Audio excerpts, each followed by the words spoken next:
في البداية سأعرض عليكم اختبار سريع يبين لنا أهمية الخريطة الذهنية.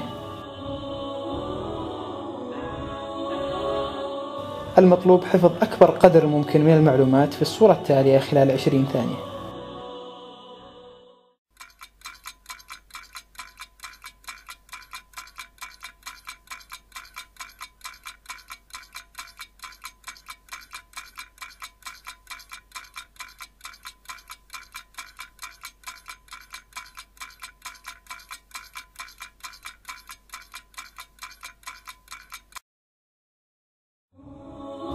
هل تتذكر المعلومات السابقة؟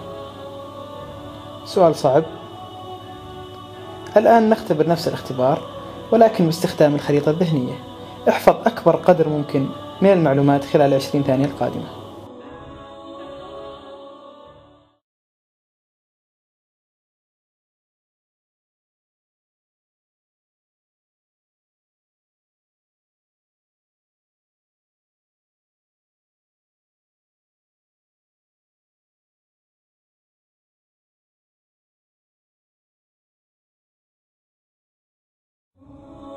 هل تحسن التذكر في الاختبار الثاني؟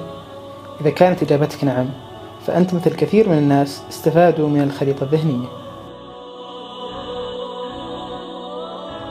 الآن ننتقل إلى شرح هذه الطريقة.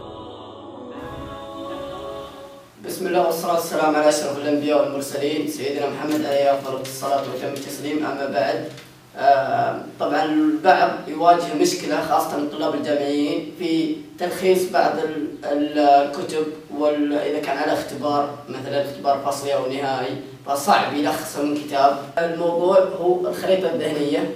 الخريطة الذهنية تبادر في ذهنكم أن الخريطة الذهنية شيء صعب وتعقد، لا، هو بسيط، موضوع بسيط جدا. طبعا موضوع نفس الصورة ويتفرع منها تفرعات عن المواضيع الفرعية. وطبعا الخريطة الذهنية مهمة جدا للطلاب.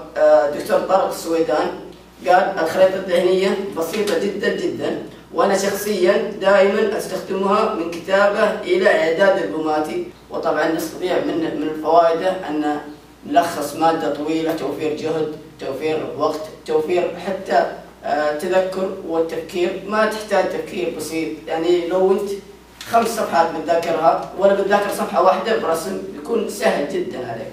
والآن ننتقل إلى المثال أو خطوات رسم الخريطة الذهنية في السبورة. نبدأ. الأفضل أن تكون الورقة بالعرض لأن تكون لنا مساحة نرسم فيها. نبدأ بموضوع، طبعا نختار موضوع مثلا قلنا السعادة. طبعا السعادة نضعها في دائرة ويتفرع منه التفرعات التي هي عناوين رئيسية، تفرعات. ومطلوب لنا أن نغير الألوان، أهم شيء الألوان. فأول تفرع نرسمه باللون الأسود مثلا، اللون الأسود. الخشوع في الصلاة.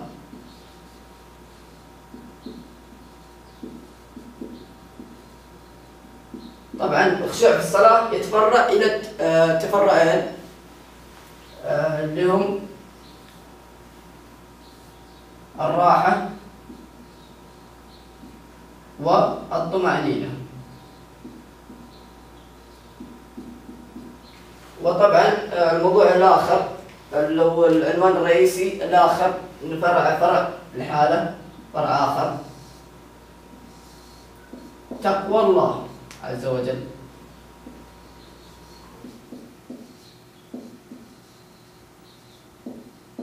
ويتفرع إلى تفرع واحد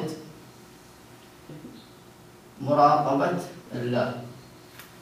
والموضوع الآخر، التفرع الآخر نبدأ باللون الأسود الأخضر عفوا.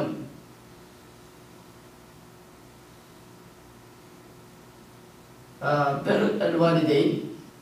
طبعا قسم قسمين، تفرعين. نلاحظ أن التفرعات البسيطة تكون بخط واحد فقط، لا تكون عريضة كالعناوين الرئيسية، فقط للتوضيح.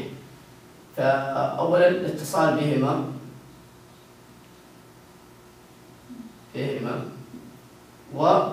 وطاعتهما.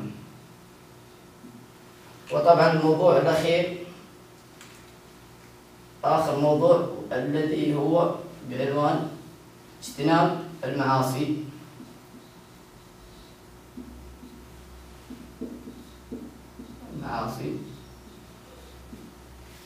ينقسم إلى 3 أقسام: حفظ اللسان، حفظ السمع، حفظ البصر.